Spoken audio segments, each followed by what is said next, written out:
Vamos partir da seguinte situação. O que você está vendo aqui é um campo de videiras, né, uma plantação de videiras, que é esta planta maravilhosa que produz a uva e a partir da qual nós fabricamos o vinho. Bom, imagine agora que você é um trabalhador dessa área e que você precisa aprender a realizar a poda dessa videira. Como fazer? Por onde começar? Como que se ensina isso, por exemplo? Então, pensando justamente nesse tipo de situação, em que os trabalhadores vão desenvolvendo saberes ao longo do tempo, é que Gérard Vergniaud propôs essa teoria da conceituação na ação, inspirado nos trabalhos de Piaget e de Vygotsky, mas pensando já na formação dos adultos, dos jovens e dos adultos, que não terminam de aprender e de se desenvolver na infância, e sim ao longo da vida. Então, esse pesquisador, junto com outros, né, e ao longo de várias atividades de pesquisa, junto a diversos profissionais, eles foram percebendo que muitos trabalhadores desenvolvem saberes que nem mesmo estão explícitos, que nem mesmo eles verbalizam, né? Também perceberam que muitos dessas atividades e muitos desses saberes não são uma mera execução de uma teoria previamente aprendida, que elas precisavam de muito tempo para ser desenvolvidos em contexto, né? Também perceberam que mesmo em profissões que envolvem inúmeros conhecimentos científicos, como por exemplo na conduta de centrais nucleares, piloto de avião e outras atividades dessas, esses saberes, entre aspas, teóricos, nunca são utilizados tal como aparecem nos livros ou nas teorias. Eles são sempre o que ele chama de pragmatizado, ou seja, eles são adaptados, transformados na verdade, reelaborados para justamente dar conta de uma atividade em situação. Então, eles vão mostrar com esses trabalhos que cada trabalhador precisa construir um modelo operativo ou um modo de intervenção no mundo. Isso porque os saberes que a gente chama de teóricos geralmente têm uma função explicativa ou de representação dos objetos do mundo, né, de suas particularidades, suas propriedades, das relações entre si, de explicação dos fenômenos, né?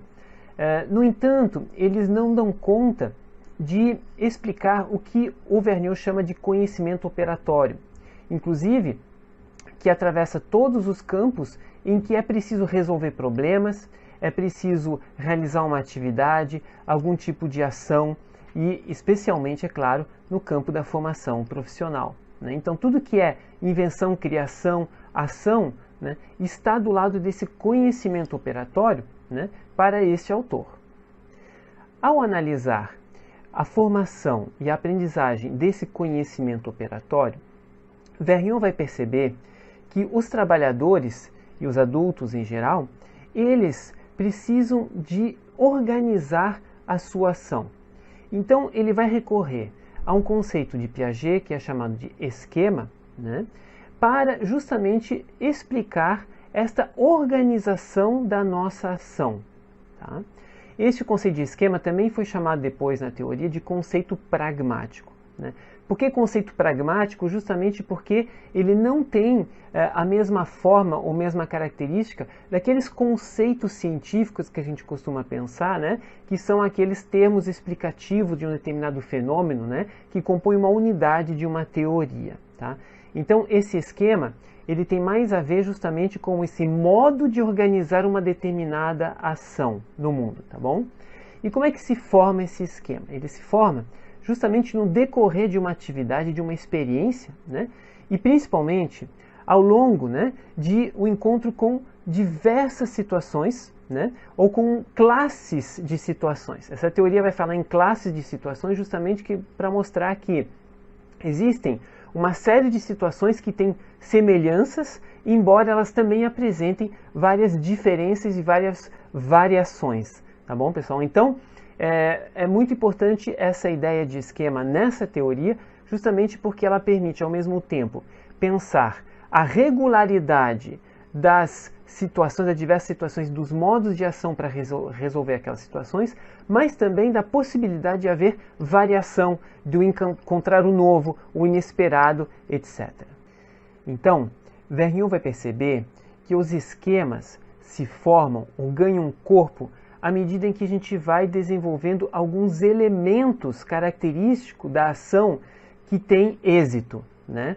Então, ele vai perceber que toda ação que funciona, né, ela tem não só um objetivo, que é seria o primeiro elemento, mas também a gente precisa determinar regras de ação que vão permitir que a gente alcance esse objetivo, né?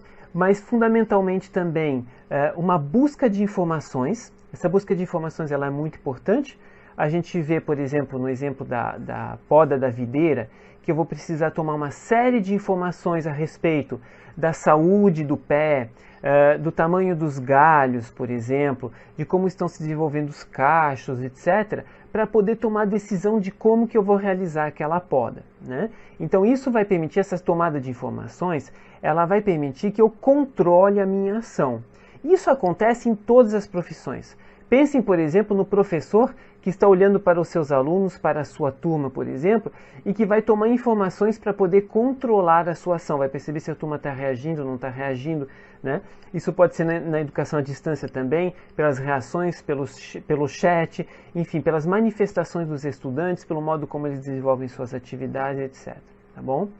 Além disso, há o núcleo, digamos assim, do esquema, talvez o elemento mais central, que são os invariantes operatórios, ou também chamado de conceitos em ato ou teoremas em ato. O que são essas coisas aí bizarras? São justamente os princípios que vão fazer com que aquela ação tenha êxito ou não. Na verdade, melhor do que isso, são os princípios sem os quais a ação vai falhar, né? Se eu não seguir aqueles princípios, não vai ter êxito. Então, para uma classe de situações, então, geralmente uma profissão ela sempre tem várias classes de situações, né? Algumas profissões, inclusive, têm muitas situações diferentes, né, de atividade profissional.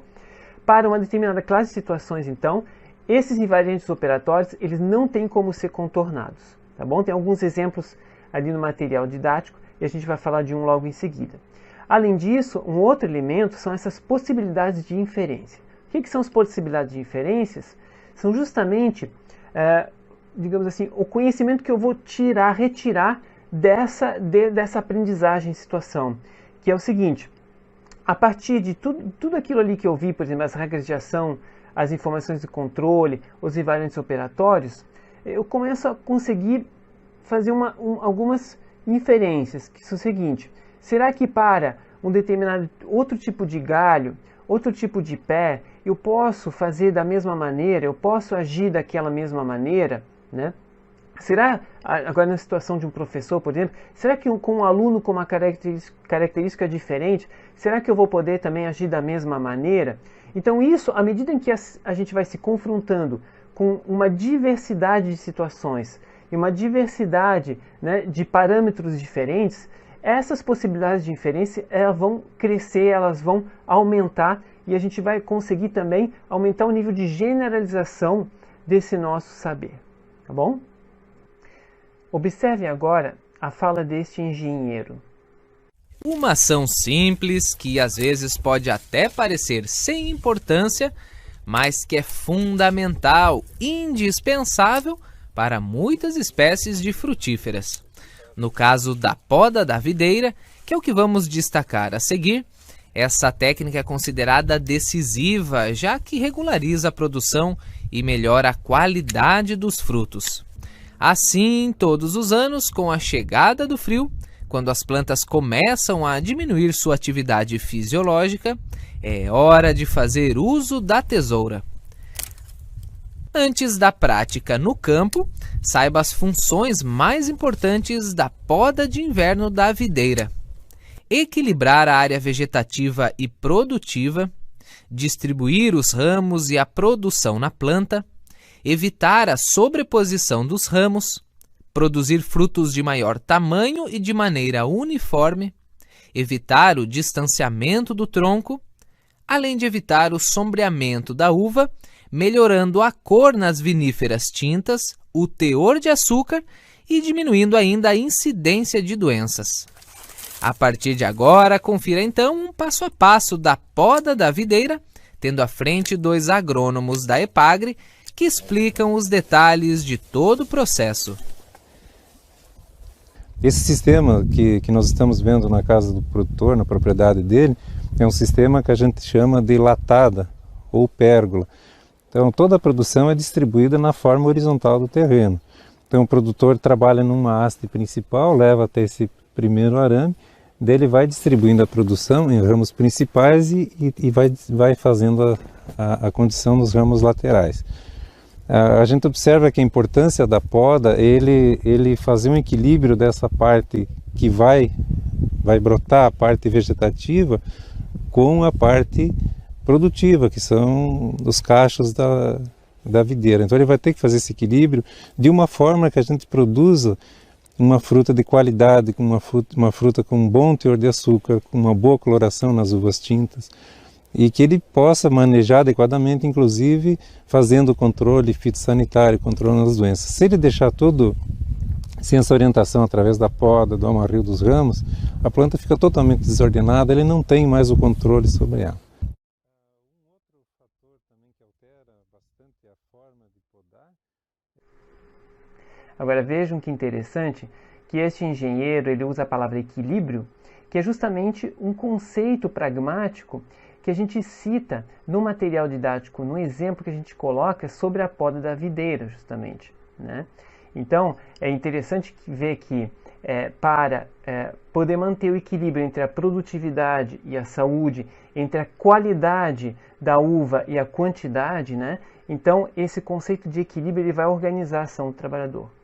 Evidentemente, isso só vai fazer sentido real em situação de poda, porque isso não significa que, se você entendeu a ideia de equilíbrio, não significa que você vai conseguir fazer realmente as podas certas e corretas.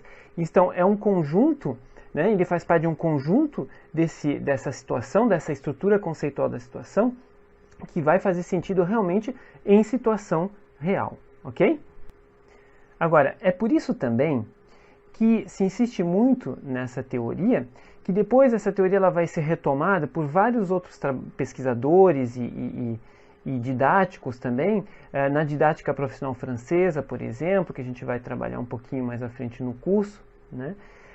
Que vão dizer que o seguinte, que esses esquemas que os trabalhadores desenvolvem, né, eles vão se desenvolvendo também à medida que aumenta o número de situações e incidentes para os quais eles podem ser relevantes, né? Então, é por isso que a gente fala da experiência de um profissional, por exemplo, né? É que justamente ele se confronta com uma diversidade de situações que vai permitir com que ele faça diversos tipos de inferência e diversos tipos, né, que ele aumente suas regras de ação possíveis e por aí vai, né?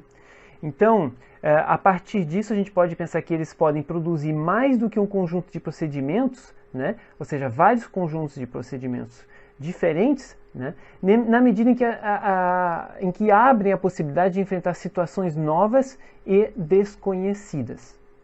É bom também entender que a ênfase em situações e situações específicas, né, de aprendizagem da profissão, por exemplo, ela justamente ela não é limitante, muito pelo contrário.